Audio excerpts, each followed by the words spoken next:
Hey guys, welcome to the most interesting course on data pre-processing ever and let's see the flow path कि हम इस video को किस तरह cover करने वाले हैं। सबसे पहले देखेंगे कि हम हमारे कोर्स के अंदर क्या सिलेबस कवर करने वाले, किस तरह स्टेप बाय स्टेप हम सीखने वाले डेटा प्री प्रोसेसिंग को एंड देन हम देखेंगे कि मैंने आपको बोला कि it is the most interesting course ever, but why, what makes this course the most interesting course ever, you are going to see that. और उसके बाद देखेंगे कि क्या ये कोर्स आपके लिए है, क्या आपके लिए ये कोर्स सही है and then we are going to see कि इस कोर्स को कंप्लीट करने के बाद आप किस लेवल पे स्टैंड करोगे। What I mean to say कि आप अल्टीमेटली अगर इस कोर्स को सही से फॉलो करते हो तो आप क्या सीख जाओगे। ठीक है, so let's start with your first question कि हमारा इस बार सिलेबस क्या होने वाला है इस कोर्स के लिए। बट बिफोर दैट, इस कोर्स को मैंने 6 चैप्टर्स के अंदर डिवाइड किया है और ये 6 चैप्टर स्टेप बाय स्टेप है। मतलब कि अगर आप ये 6 स्टेप्स फॉलो करते हो तो आप कोई भी डर्टीएस्ट डेटा को आप क्लीन कर सकते हो। ठीक है, आप कोई भी रियल वर्ल्ड डेटा सेट उठा के आप उसको क्लीन कर सकते हैं। इनफैक्ट इस प्लेलिस्ट के अंदर हमने सीखते वक्त भी एक रियल वर्ल्ड डेटा सेट के ऊपर ही प्रैक्टिस की है ताकि आप वो सेम एनवायरनमेंट को मैच कर पाओ जो आप रियल वर्ल्ड डेटा सेट के साथ फेस करने वाले हो। और एक चीज़ कि मैंने ये चैप्टर के अंदर जितने भी चैप्टर्स आपको सिखा है वो सारे मैंने पहले थियरी सिखाई है उसकी, एंड उसके बाद मैंने आपको जो भी सीखा उसको पेंडास के अंदर किस तरह इंप्लीमेंट करते वो सिखाया हुआ है। और उसके बाद मैंने one of the most famous framework for the machine learning scikit-learn के अंदर आप वो सारी चीज़ों को किस तरह इंप्लीमेंट कर सकते हो वो सिखाया हुआ है। एंड द क्वेश्चन इज कि वाई, मैंने 2 चीज़ों में आपको क्यों सिखाया। मैं चाहता तो मैं आपको सिर्फ scikit-learn के अंदर सिखा सकता और हमें उसी में ही सीखना है, क्योंकि हम जब रियल वर्ल्ड डेटा सेट के साथ डील कर रहे होगे तो हम वहां पे scikit-learn ही अप्लाई कर रहे होगे, तो हम पेंडास में क्यों सीख रहे हैं। ठीक है, पेंडास में सिखाने का मेरा रीजन ये है कि मैं जो भी आपको थियरी सिखाऊंगा पेंडास के अंदर आपको सारी चीज़ें खुद करनी होगी। ठीक है, और अगर आप सारी चीज़ें खुद करोगे तो आपके जो फंडामेंटल्स होंगे वो सच में बहुत ही स्ट्रांग हो जाएंगे। और एक चीज़ के मानो अगर कभी कभी ऐसा होगा कि आपका कोई भी डेटा सेट होगा उसमें आपको छोटे से कॉलम में छोटा सा चेंज करना होगा, तो पर्टिकुलर रूल्स ऑपरेशन के लिए अगर आप scikit-learn इस्तेमाल कर रहे हो उससे ज़्यादा बेटर फास्ट है कि आप वो छोटा ऑपरेशन पेंडास के अंदर कर लो। बट मेन पर्पस मेरा ये है कि मैं आपको पेंडास के थ्रू फंडामेंटल्स को एकदम स्ट्रॉन्ग करवाऊं एंड देन मुझे आपको उस लेवल तक का भी कैपेबल करना है कि आप रियल वर्ल्ड डेटा सेट को किस तरह हैंडल करते वो भी सीख पाओ। दैट्स वाई वही सारी चीज़ को मैं scikit-learn के अंदर किस तरह इंप्लीमेंट करते वो भी सिखा रहा हूँ। सो लेट्स फर्स्ट सी हम किस तरह अपने चैप्टर्स को कवर करने वाले हैं। सबसे पहले हम देखेंगे डेटा सेट को किस तरह इंपोर्ट करते और उनमें से बेसिक इंसाइट्स किस तरह लेते हैं। ठीक है, हाउ कि अगर किसी भी डेटा सेट को आप देखते हो तो आपका पहला स्टेप क्या होना चाहिए, उसमें से आपको बेसिक इंसाइट्स किस तरह ले सकते हो। यहाँ पर ही आप ये पहले स्टेप में ही आप फॉल्ट किस तरह डेटा सेट में से निकालते हैं ये सारी चीज़ें सीख जाओगे, और फॉल्ट क्यों आता है ये सारी चीज़ों के अंदर हम बात करेंगे। Then we are going to see that how to deal with the null values in our data set. ठीक है, इस चैप्टर को मैंने बहुत अच्छे से कवर किया। इसको मैंने पेंडास और scikit-learn दोनों के अंदर अलग अलग वीडियो बना के आपको सिखाया हुआ है कि किस तरह डील कर सकते हो, कितने टाइप की स्ट्रेटेजीज होती है, कितनी टाइप्स की नल वैल्यूज होती है, ये सारी चीज़ें बहुत डिटेल में हमने डिस्कस की है। Then we are going to see what is data formatting and data binning. Data को समझने के लिए data binning is one of the most important tools जिसका आपको इस्तेमाल करना ही पड़ेगा। डेटा को समझने के लिए और डेटा को एक्सप्लेन करने के लिए आपको डेटा बीनिंग आना बहुत ही ज़रूरी है। And definitely we are going to see what are data formatting is, कि किस तरह इनकरेक्ट डेटा टाइप्स को आप करेक्ट कर सकते हो और इनकरेक्ट डेटा टाइप्स आखिर आते ही क्यों हैं, वो उनका नल वैल्यूज से किस तरह रिलेशन होता है, ये सारी चीज़ों के बारे में हम डिस्कस करेंगे। And then we are going to see how we can deal with the categorical values in our data set. कितनी टाइप्स की कैटेगरिकल वैल्यूज होते हैं, कितनी टाइप्स, कितने मेथड्स होते हैं उनको डील करने के, और वैसे ही मेथड हम क्यों अप्लाई करते हैं, ये सारी चीज़ें बहुत डिटेल में हम डिस्कस करेंगे। एंड देन इतनी चीज़ें करने के बाद हम देखेंगे कि हाउ अपने डेटा सेट को हम ट्रेनिंग और टेस्ट के अंदर स्प्लिट करते हैं। ठीक है, इस वीडियो को मैंने आपको 2 पर्सपेक्टिव से समझाया हुआ है कि अगर एक बार हम स्प्लिट नहीं करते तो क्या होता है, और स्प्लिट करने से उन प्रॉब्लम्स का सॉल्यूशन किस तरह आता है। ठीक है, सो ऐसा नहीं है कि सिंपली मैंने आपको बोल दिया हो कि अपना डेटा सेट लो, इसको 80-20 ट्रेनिंग और टेस्टिंग में डिवाइड कर लिया हो। नहीं, मैंने आपका इस कोर्स के अंदर मैंने ये बहुत एम्फसाइज किया कि मैं आपका माइंडसेट किस तरह ट्रेन कर सकता हूँ किसी भी डेटा सेट को लेके। ठीक है, सिर्फ सिंटेक्स आना जरूरी नहीं है, but the most important thing that matter is कि आपका अप्रोच क्या है किसी भी डेटा की प्रॉब्लम को सॉल्व करने के लिए। एंड वो चीज़ मैं इस कोर्स के माध्यम से आपके अंदर डेवलप करना चाहता हूँ। एंड इतना सीखने के बाद most important topic is the feature scaling and data normalization. कितनी टाइप्स की फीचर स्केलिंग होते हैं, क्या होते हैं स्टैंडर्डाइजेशन, क्या होती है नॉर्मलाइजेशन, क्या होता है मिन मैक्स, क्या होता है जेड स्कोर, ये सारी चीज़ों के बारे में हम इस लास्ट चैप्टर के अंदर बात करेंगे। और इसको मैंने लास्ट ही क्यों रखा, स्प्लिटिंग ऑफ डेटा सेट के बाद क्यों रखा, ये सारी चीज़ें भी डिस्कस करेंगे। और इस जो वर्क फ्लो है ये हमारा ये पूरा सिक्वेंशियल है।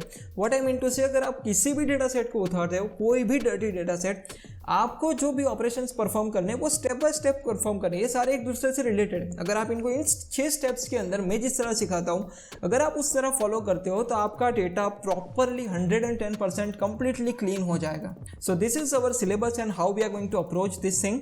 Now the third question is कि what makes this course the most interesting course. मैंने जैसे आपको पहले बोला कि ये कोर्स इस तरह का नहीं होगा कि मैं सिर्फ आपको वीडियो के अंदर पढ़ा के चला जा रहा हूँ, नहीं, इस कोर्स को मैंने प्रॉपर्ली सारे रिसोर्सेज आपको दिए हुए, ठीक है। जैसे कि हर एक चैप्टर के लिए मैंने आपको कोड टेम्पलेट्स दिए हुए, एक गूगल ड्राइव की मैं आपको लिंक दूंगा जिसके अंदर हर एक चैप्टर का आपको एक फोल्डर मिलेगा।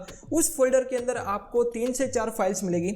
एक तो आपको सॉल्यूशन IPython नोटबुक मिलेगी और एक प्रैक्टिस IPython नोटबुक मिलेगी और एक डेटा सेट मिलेगा और एक PDF मिलेगी पूरी थियरी की, ठीक है। 2 IPython नोटबुक दूंगा, एक प्रैक्टिस और एक सॉल्यूशन। आप जो भी मैं सिखा रहा हूं, आप प्रैक्टिस नोटबुक के अंदर आप मेरे साथ भी उसे फॉलो अप कर सकते हो या फिर वीडियो देखने के बाद आप उस नोटबुक के अंदर प्रैक्टिस कर सकते हो। आप जहां पे भी अटक जाते हो आपको वीडियो रिवाइंड करने की जरूरत नहीं है। मैंने आपको सॉल्यूशन नोटबुक भी दी हुई है, उसके अंदर सारी चीजें प्रॉपर कमेंट्स के साथ पूरी नोटबुक वेल स्ट्रक्चर्ड तरीके से मेंटेन होगी, प्रैक्टिस और सॉल्यूशन दोनों। अगर आप प्रैक्टिस के अंदर कहीं भी अटक जाते हो, आप सॉल्यूशन नोटबुक में जाके आप उसको देख सकते हो, ठीक है। तो यहाँ पे आपकी मेरे साथ साथ हैंड्स ऑन प्रैक्टिस हो जाएगी। आप चाहो तो वीडियो पहले पूरा कंप्लीट करो, फिर जाके यहाँ पे आप प्रैक्टिस करो। आपको सिर्फ ये नोटबुक अपने हिसाब से फिल करनी है, आपकी प्रैक्टिस भी हो जाएगी सारी तरीके से। और इन नोटबुक से अंदर वेल इंस्ट्रक्टेड नोटबुक्स होगी ये सारी की सारी। नेक्स्ट थिंग कि मैं जितने भी थियरीज आपको कवर करूंगा और सारी थियरीज प्रॉपरली डिजाइंड है, वेल फॉर्मेट के अंदर डिजाइन है आपको कंसेप्ट समझने के लिए, ठीक है। चाहे कितना भी कॉम्प्लेक्स टॉपिक हो, हम किस तरह उसे एनिमेशन के माध्यम से इजीली समझ सकते हैं। प्रॉपरली डिजाइन किया हुआ है पूरा कंटेंट और वो PDF भी मैं दूंगा ताकि आपको नोट्स बनाने की जरूरत ना पड़े। एंड एट द एंड अगर आप एक बार ये पूरी प्लेलिस्ट कंप्लीट कर लेते हो तो मेरी एक नेक्स्ट प्लेलिस्ट आने वाली है, hands on project for the data cleaning. उसके अंदर हम क्या करेंगे कि रियल वर्ल्ड डेटा सेट, चाहे हम उसे केगल से उठाए या फिर UCI से उठाए, एक रॉ डेटा सेट उठाएंगे और उसे हम कंप्लीटली क्लीन करेंगे। और ये आपने जितने भी स्टेप्स यहाँ पे अलग अलग चैप्टर्स के अंदर सीखे, हम एक साथ एक उस डेटा सेट पे किस तरह अप्लाई कर सकते हैं वो सारी चीज़ें हम सीखेंगे कि किस तरह पाइपलाइन के अंदर हम काम कर सकते हैं। वो सारी चीज़ें आप, अगर आपको ये सारी चीज़ें आती है, ये अगर प्लेलिस्ट आपने पहले कंप्लीट की हुई है तो आप उस प्लेलिस्ट के साथ कॉप अप कर पाओगे और आपके रियल वर्ल्ड प्रोजेक्ट के साथ भी प्रैक्टिस हो जाएगी, ठीक है। तो ये कोर्स उस तरह का नहीं होगा कि बस आपने यहाँ पे कोड लिखना सीख लिया, अब जब आप उसको रियल वर्ल्ड के अंदर अप्लाई करने जाओ तो आप टोटली कंफ्यूज हो जाओ या फिर हद से ज़्यादा एरर्स क्रिएट कर लो। नहीं मेरे भाई, ये कोर्स ऐसा नहीं होगा। पूरी तरह आपको 100% कैपेबल बनाने पे मैंने फोकस किया हुआ है। और एक इंपॉर्टेंट थिंग कि क्या ये कोर्स मेरे लिए सही है, ठीक है। What are the pre request what I want to say. तो देखो इस कोर्स के अंदर ये कोई बेसिक ऐसी कोई प्री रिक्वेस्ट नहीं है। अगर आपको थोड़ी बहुत पाइथन आती है, थोड़ी बहुत इट मीन्स कि आपने कहीं भी इफ एल्स लूप अप्लाई की हुई है, आपने छोटे मोटे ईवन नोड वाले प्रोग्राम्स बनाए, आपको पता होना चाहिए इसे पाइथन कहते हैं, ठीक है। उतना अगर आपको आता है दैट्स ऑल यू नीड। रही बात की थोड़ी अगर आपको पैंडास आती है तो दैट्स वेल एंड गुड, अगर नहीं आती है तो डोंट वरी। जहाँ पे भी मैंने कोई भी पैंडास का फंक्शन या फिर कोई भी मेथड अप्लाई की होगी तो मैंने वो मेथड पर्टिकुलर आपको एक अलग सेल के अंदर जाके समझाई हुई है कि भाई ये मेथड हमें पर्टिकुलर किस तरह का आउटपुट देगी और वो हमारे इस कोड के अंदर किस तरह काम करेगा, ठीक है। तो अगर आपको पैंडास उतने नहीं आते, डोंट वरी अबाउट इट। मैंने अगर एक भी मैं लाइन लिख रहा हूं ना तो मैं आपको डिटेल में समझाऊंगा कि ये लाइन के अंदर ये वर्ड मैंने क्यों लिखा और पर्टिकुलर यही क्यों लिखा, ठीक है। ये मैं कहां से लाया और कैसे लिखा, किस तरह हम APIs को फाइंड कर सकते हैं, वो सारी चीजें मैं आपको सिखाऊंगा। So don't worry about it. I just need your patience and your curiosity to learn the data pre processing. बाकी सारी चीजें आप मुझ पर छोड़ दो, मैं सारी चीजें आपको बहुत ही डिटेल के अंदर सिखा दूंगा। सो कहीं पे भी in short what I mean to say कि आपको कहीं भी ऐसा नहीं होगा कि भाई ये क्या बोल दिया इस भाई साहब ने, ठीक है। सीधे सीधा लेक्चर चल रहा था और बीच में आने कुछ, ठीक है, बीच में यहाँ पे कुछ मेथड्स अप्लाई कर दी जो मेरे लिए ब्लैक बॉक्स बन गई। मैं वैसा नहीं होने दूंगा। So in short I want to say that don't worry about the prerequisites and finally that आप इस कोर्स को कंप्लीट करने के बाद किस तरह कैपेबल हो जाओगे। जैसे कि अब आप तक गैस कर लिया होगा कि ये अगर आप ढंग से सीख जाते हो तो आप उस लेवल पे पहुंच जाओ कि आप भी केगल से डेटा सेट उठाओ, ठीक है, या फिर UCI से डेटा सेट उठाओ। अगर आपको मशीन लर्निंग आती है और आपको अप्लाई करनी है तो आप कंप्लीटली रेडी हो जाओगे उस रॉ डेटा और डर्टी डेटा को कंप्लीटली क्लीन करने में, अपने मॉडल तक ले जाने के लिए, ठीक है। तो जो बीच का जो गैप है ना वो कंप्लीटली आपका इस कोर्स के अंदर आप सीख जाओगे। एंड द सेकंड थिंग कि अगर मानो कि आपको मशीन लर्निंग नहीं आती तो आपका जो ये पहला स्टेप होगा डेटा प्री प्रोसेसिंग, ठीक है, और इसके अंदर आपको ये सीखना ही सीखना है। सो this is the time that you should must focus on. इसे ऐसा मत समझो कि ये मशीन लर्निंग के अलग है, ये एक पार्ट ही है, ठीक है। In fact majority of data scientist spend their 80% of their time in taking insights from the data and clean the data, ठीक है। So it is really one of the most important thing that you should consider to learn. So finally what are you waiting for? I am super excited to teach you data processing in throughout the course. अगर आपको कहीं भी complain आती सिर्फ comment करो, मैं definitely आपको reply दूंगा। सो ये था एक इंट्रोडक्शन वीडियो हमारे कोर्स के लिए, ठीक है। So now let's jump to the first video on our course, importing data set and how to take the basic insights from our data set. मैं आपको वहीं पे मिलता हूँ एंड तब तक के लिए enjoy machine learning and take care. And मुझे कमेंट बॉक्स में बताओ कि क्या आप इस कोर्स को फॉलो करने वाले हो। If you are sincerely following this course then write that I am following this course in the comment box, तो मुझे पता चले कि नहीं भाई इतने बंदे सिंसियरली फॉलो करने वाले इस चीज़ को। Finally thank you for watching this video. अगर आपको वीडियो पसंद आया हो तो please like this video and इसी तरह अगर आप machine learning and data pre processing को लेकर आगे सीखना चाहते हो तो इस चैनल को आप सब्सक्राइब कर सकते हो। And finally thank you very much for watching this video. Thank you so much.